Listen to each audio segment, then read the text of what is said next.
দিয়েছেন আল্লাহর পথের মধ্যে একেবারে নির্মম ভাবে তারা জান দিয়েছিলেন।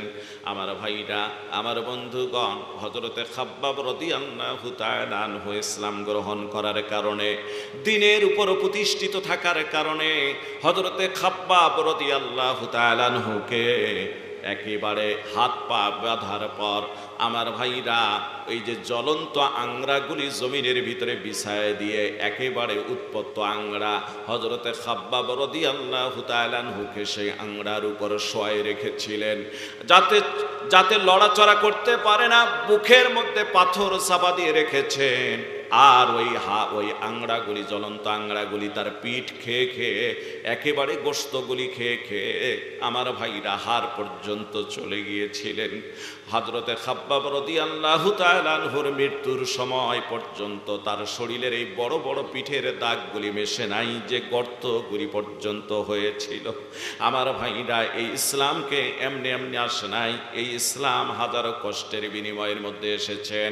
যে হযরতে বেলাল রাদিয়াল্লাহু তাআলা আনহুর কথা আমাদের একটু আগে আমাদের আলেমে দ্বীন আলহাজ হযরত মাওলানা হাবিবুল্লাহ জিহাদি সাহেব বলে গেলেন।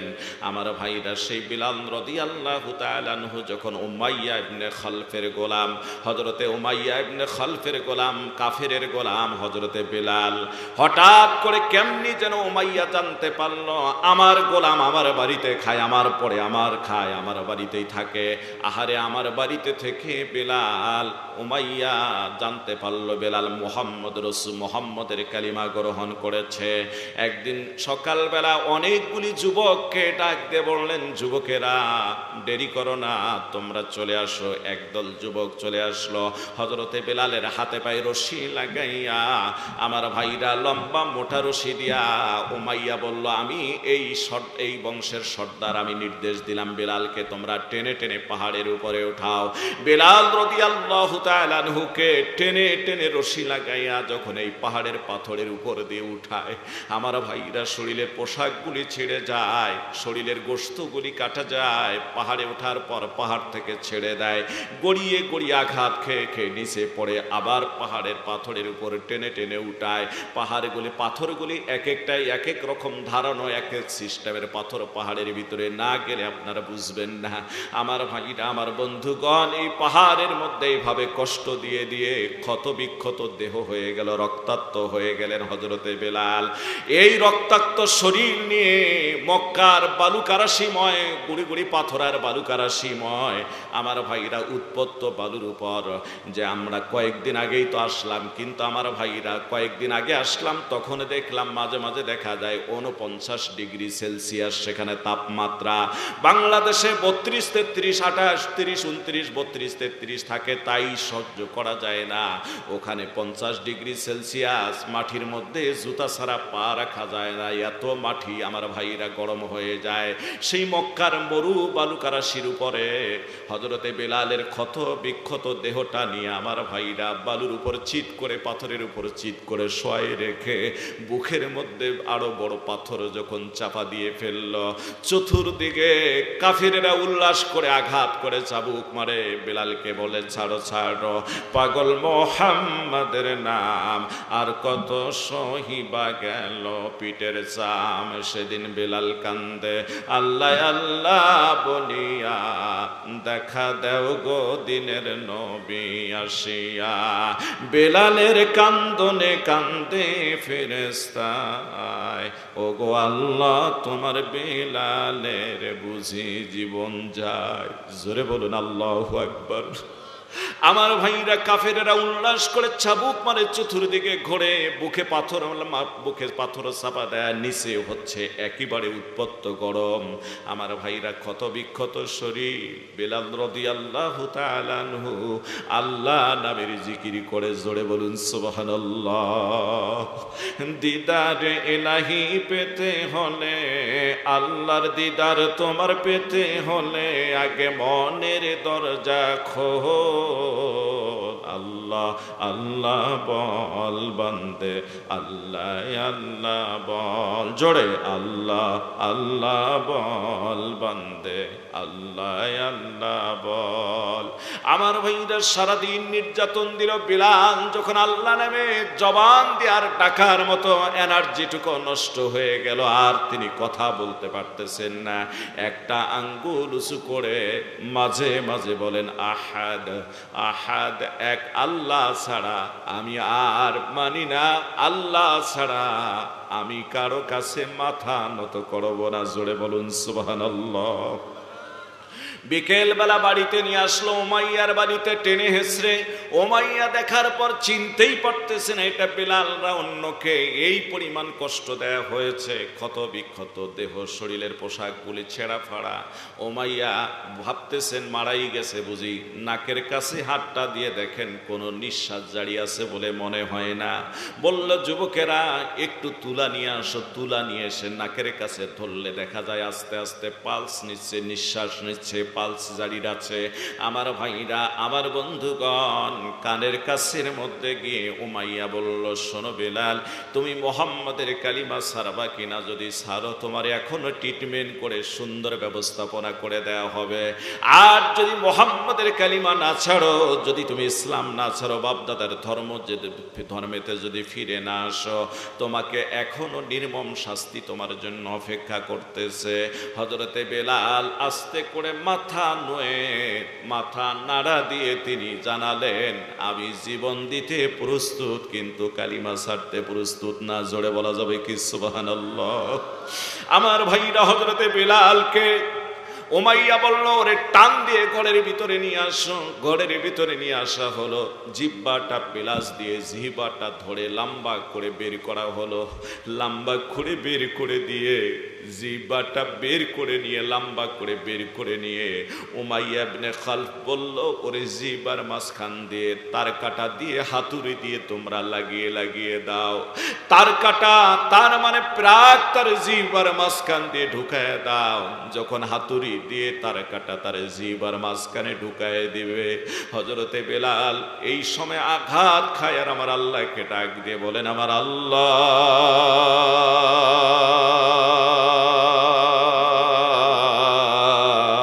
সারা শরীরে নির্যাতন করেছে, আমি তোমাকে তোমার নাম ডেকেছি, কোনো অভিযোগ করি নাই, কিন্তু জিহ্বাটা এখন বন্ধ করে ফেলছে গো আল্লাহ, আমি কি দিয়ে তোমার নামটা নেব? আল্লাহ আমি তো আর অভিযোগ না করে পারি না, তোমার নামটাও তো আমি আর সুন্দর করে উচ্চারণ করতে পারবো না। আমার ভাইরা, হাজারো কষ্টের মাধ্যমে ইসলাম আমাদের মাঝে আসছে। এই ইসলাম আমরা, ইসলাম ছাড়া আমরা অন্য কিছু আর মানব না। জোরে কোন কথা ঠিক কিনা?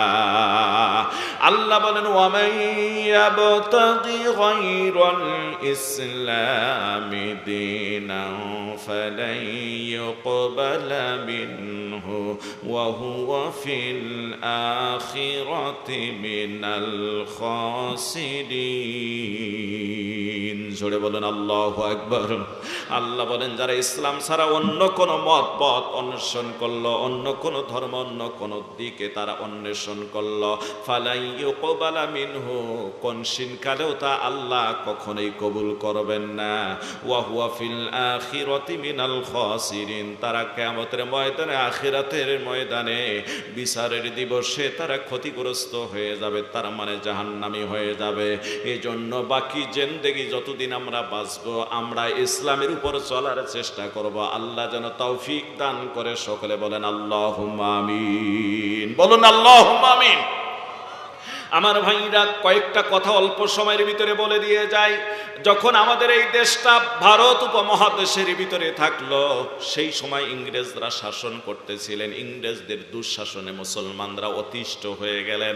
ভারতবর্ষের ভিতরে একজন আমার ভাইরা সিংহ পুরুষ মাওলানা শাহ মুহাদ্দিসে আব্দুল আজিজ দেহলভী রহমতুল্লাহ আলাইহি একটা ফতোয়া দিলেন। ভারত দারুল হরব, শত্রু কবিলিত এলাকা, এই শত্রুদের হাত থেকে দেশ জাতিকে বাঁচাতে হবে। হবে, ইমান বাঁচাতে হবে। তার ফতোয়া তামাম ভারতবর্ষে ছড়িয়ে পড়ল, ইংরেজ হটাও আন্দোলন শুরু হয়ে গেল। আমার ভাইরা, সেই মাওলানা শাহ আব্দুল আজিজ দেহলভী রহমতুল্লাহ আলাইকে বন্দি করলেন ওই ইংরেজরা। হোসেন আহমদ মাদানী রহমতুল্লাহ আলাইকে বন্দি করলেন। হজরতে শাহ পালনপুরি রহমতুল্লাহ আলাইকে বন্দি করলেন। অসংখ্য আলেমদেরকে তারা বন্দি করে নির্যাতন নিপীড়ন করা শুরু করে দিলেন।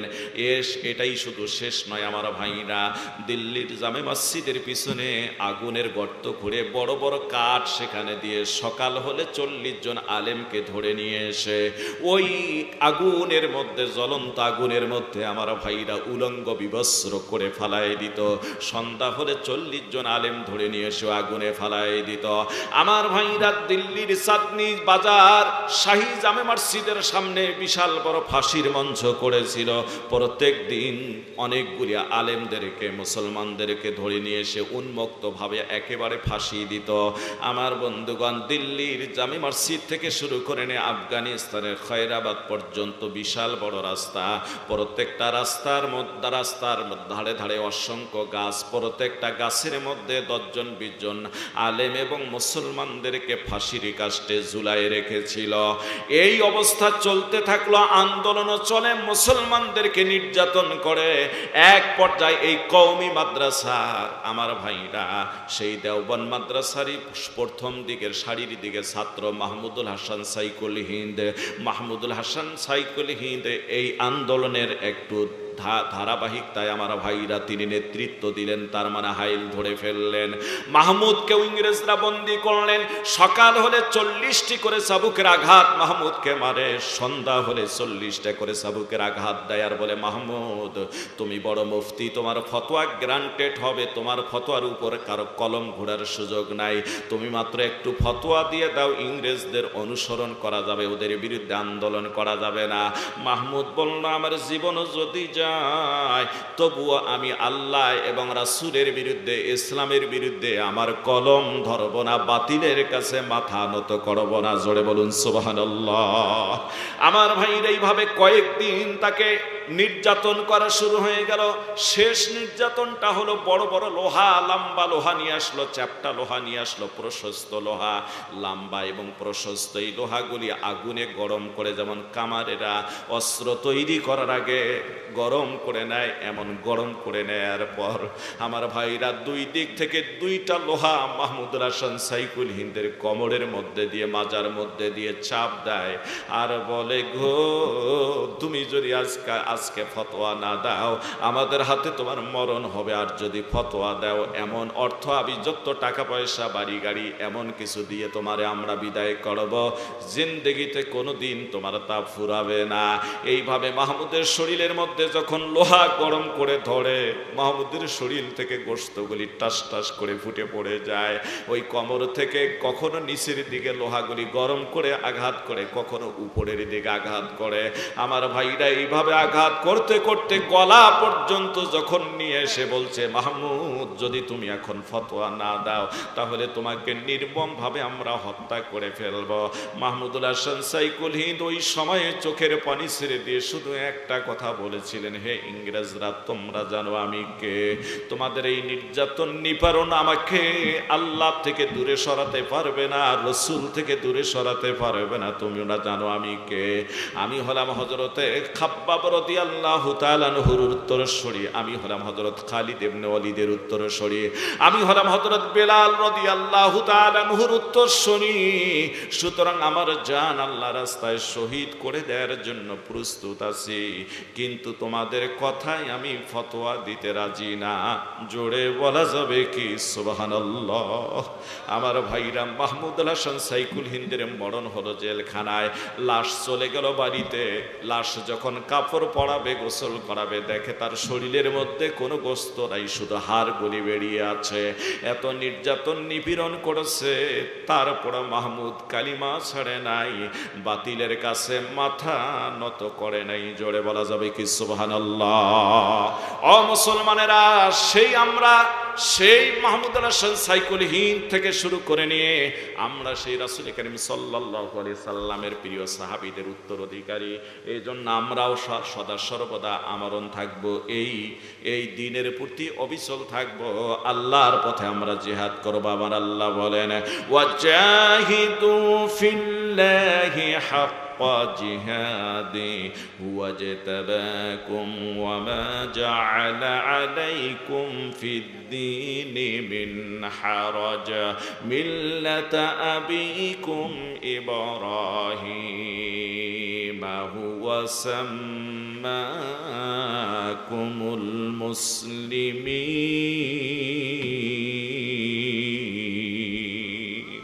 বলুন আল্লাহু আকবার। আল্লাহ বলেন ওয়াজাহিদু ফিল্লাহি হাক্কা জিহাদি, তোমরা আল্লাহর পথে লড়াই করো, সংগ্রাম করো। হাক্কা জিহাদি, যেমন অথবা যেভাবেই তোমাদেরকে জিহাদ করা উচিত, সংগ্রাম করা উচিত। আল্লাহ বলেন হুয়া ইজতাবাকুম ওয়া মা জাআলা আলাইকুম ফিদ-দীনি মিন হারাজ।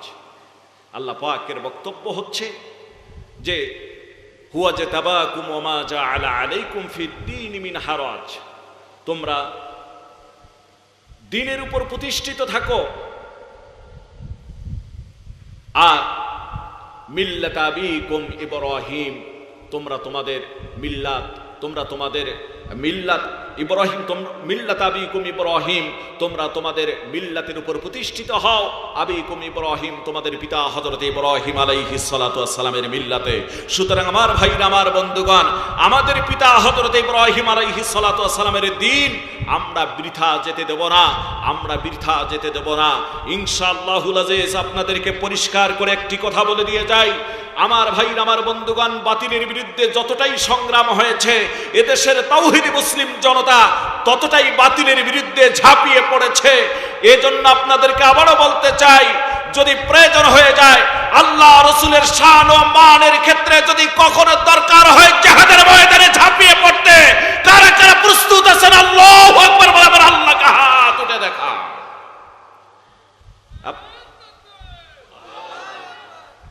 আমার মনে হয় আপনাদের প্রতি এইদিকে এরকম একটু গরম ওয়াজ পছন্দ কম করেন, আর আমি তো এইদিকে ওয়াজটা কমই করি।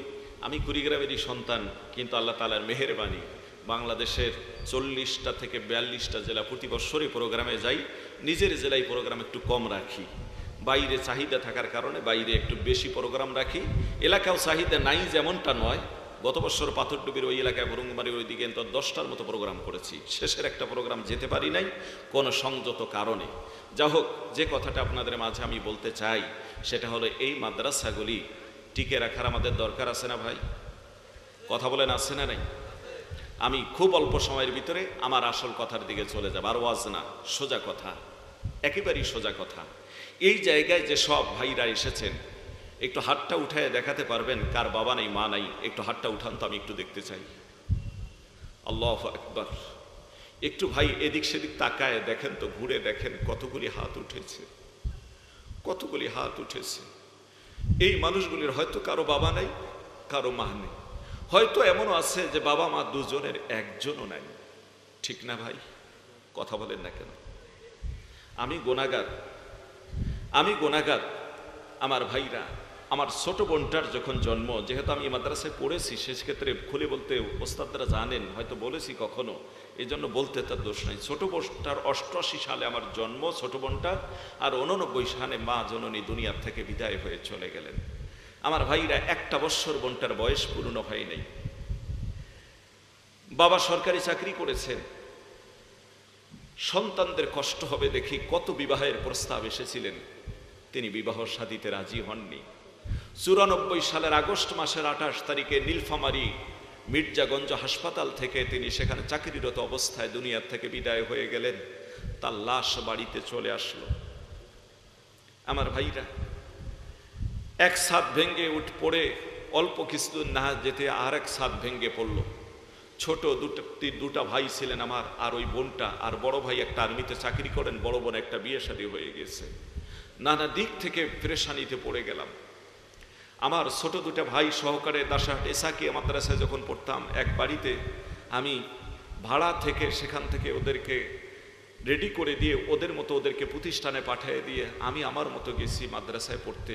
ওই বয়সে ওদের কাপড় চোপড় কাছা থেকে শুরু করে নিয়ে সব কিছু দায়িত্ব পালন করেছি। কিন্তু আমার ভাইরা, অর্থের কোনো অভাব ছিল না, আজও নেই, আল্লাহ তাআলার মেহেরবানি। কিন্তু বাবার মা যে একটা রহমত, এই যে ছায়া, এই যে দুনিয়ার জমিনের ভিতরে যে রহমত, এর আদর থেকে যে বঞ্চিত, এই বঞ্চিতটা সারা জীবন শুধু খুঁয়ে খুঁয়ে আমাকে শেষ করে দিচ্ছে। আমি এখনো মা আর বাবার ওয়াজ করতে পারি না। মা বাবার ওয়াজ করলে আগে আমি কেঁদে কেঁদে বেহুশ হয়ে যাই। আমার ভাইরা, কথা খুব অল্প, খুবই কম, ওয়াজ করলে করে যাবে। আমার মেহমান আছেন, ঢাকা থেকে এসেছেন সুদূর, তার ওয়াজ শোনেন আপনারা। আমি তো নিজের এলাকারই, আমাদেরকে ডাকলে পাবেন, ওনারে হয়তো সবসময় পাবেন। আমার ওস্তাদের মাহফিল, মাদ্রাসা, আমাকে যে কোনো সময়ে ইনভাইট করলে, আমাকে বললেই, আদেশ করলে আমাকে আসতে হবে, এটাই স্বাভাবিক। আমার ভাইরা, যে কথাটা আমি আপনাদের কাছে বলতে চাই, মনোযোগী হয়ে যায়। এই মা বাবার যে আদর ভালোবাসার যে অভাবটা, এটা আজও আমার চোখ থেকে এর অশ্রুর কোনো দিন শেষ হয় না। এখানে অনেকে আছেন এরকম যে মা বাবা হারানো। আমি তাদের উদ্দেশ্যে বলবো, একটা গাইনি ডাক্তারের সঙ্গে আমার একটা সুসম্পর্ক হলো। আমার স্ত্রীর দ্বিতীয় সন্তানটা যখন হয়, মেয়ে সন্তানটা, তখন তাকে দেখাতে গেলাম। দেখাতে গিয়ে একদিন উনি বললেন, মাওলানা আজকে একটু রোগী কম আছে, এই দিনে একটু রোগী কম হয়, বরাবরই প্রত্যেক সপ্তাহের এই দিনে একটু রোগী কম হয়, একটু বসেন, একটু কথা বলবো, আপনার স্ত্রী সহ একটু কথা বলবো। বসলাম। উনি বললেন, মাওলানা একটা তথ্য যদি আপনারা পারেন, বিজ্ঞানের তথ্য, তাহলে মানুষের মাঝে একটু শোনাই দিন। আমি বললেন, বলেন কি তথ্য? উনি বললেন যে দেখুন, যখন সন্তানের বয়স 7 মাস 1 দিন হয়ে যায়, জোরে বলেন কয়েকদিন? 7 মাস 1 দিন, একেবারে সংক্ষেপে বলছি, 7 মাস 1 দিন যখন বয়স হয়ে যায়, তখন মায়ের যে নির্দিষ্ট থলি, এই থলির চেয়েও, বাচ্চা রাখার থলির চেয়ে সন্তানটা একটু হলেও বড় হয়ে যায়। আর ওই দিন থেকে মা জননীর মানে সন্তানের মাথাটা মায়ের নাভির দিকে চলে যায়, পাটা কলিজার দিকে চলে আসে। এই কলিজার মধ্যে ওই সন্তানটা শতবার লাথি দেয়, আর ব্যথা অনুভব করে, লাথি খেতে মা জননীর কলিজাটা 1-2 ইঞ্চি এমনিতেই উপরে উঠে গিয়ে জায়গা বেড়ে যায়। জোরে বলুন না আল্লাহু আকবার। আমি চোখের পানি ছেড়ে দিয়ে শুধু কাঁদতেছিলাম তার কথা শোনার পর। উনি বললেন, মাওলানা ওই দিন থেকে শুরু করে নিয়ে জন্ম হওয়া পর্যন্ত ওই সন্তানটা 4500 বার মায়ের কলিজায় লাথি দেয়। জোরে বলুন না আল্লাহু আকবার। উনি বললেন, মাওলানা যেদিন প্রসব হবে সন্তানটা, সেই দিন এই পরিমাণ লাথি দেয় যে ওই পরিমাণ লাথি যদি কোনো পুরুষ মানুষ তার কলিজায় খাইতো, তাহলে পুরুষ মানুষটা মারা যাইত। কিন্তু ওই মায়ের কলিজায় লাথি দিয়ে দিয়ে আমি এই দুনিয়ায় আসলাম। সেই মা আজ কবরের মধ্যে শুয়ে, সেই মা আজকে চলে গিয়েছে, বাবা চলে গিয়েছে, এমন সন্তান আমি হলাম। ওই মায়ের কল্যাণের জন্য আমরা দুনিয়ায় তেমন কিছুই করলাম না। আল্লাহ নবী বর্ণনা করেন, ইজা মাতাল ইনসান ইনকাতা আনহু আমালুহু, ভালো মন্দ সব কর্মগুলি বন্ধ হয়ে যায়, ইল্লা মিন সালাসা, 3টা কর্ম মানুষের মৃত্যুর পর বন্ধ হয় না, ইল্লা মিন সাদাকাতিন জারিয়া। 1 নাম্বার হলো সদকায়ে জারিয়া, যত কাজ করে যাবে, এতিমখানা, মাদ্রাসায়, মসজিদে, রাস্তাঘাট, খাল খনন, পুকুর, জনকল্যাণমূলক যত কাজ করে যাবে, গরিব মানুষের বিয়ে শাদী, মিসকিন অসহায়ের পিছনে যেভাবে দাঁড়িয়ে সহযোগিতা করে যাবে, এটা কবরে বসে বসে কিয়ামত পর্যন্ত সব পাবে। জোরে বলা যাবে কি সুবহানাল্লাহ। 2 নাম্বার নবীজি বলেন, আও ইলমিন ইয়ানতাফাউ বিহি, আল্লাহ নবী বর্ণনা করেন যে ইলমে দ্বীন শিক্ষার কাজে যে টাকা পয়সা ব্যয় করে যাবে, ইলমে দ্বীন শিক্ষার পিছনে যে শ্রমটা দিয়ে যাবে, ধর্মীয় কিতাব লিখে যাবে, অথবা নিজে আলেম হয়েছে আরো 10টা আলেম বানাবে, নিজে হাফেজ হয়েছে আরো হাফেজ বানাবে, নিজে কারি সাহেব হয়েছে আরো কারি সাহেব বানাবে, কিয়ামত পর্যন্ত আল্লাহর বান্দা বসে বসে সব পাবে কবরে। জোরে বলুন সুবহানাল্লাহ। 3 নাম্বার আল্লাহ নবী বর্ণনা করেন, আওয়ালাদিন সালিহিন ইয়াদউ লাহ, নেককার সন্তান যদি কেউ রেখে যেতে পারে, এই নেককার সন্তানের যত নেক কাজ করবে, আমার আল্লাহ রব্বুল আলামিন ওই বাবা আর মায়ের কবরের মধ্যে সব পৌঁছায় দিবে। জোরে বলুন না সুবহানাল্লাহ। এবং ওই ওসিলায় আল্লাহ তাকে জান্নাতি করে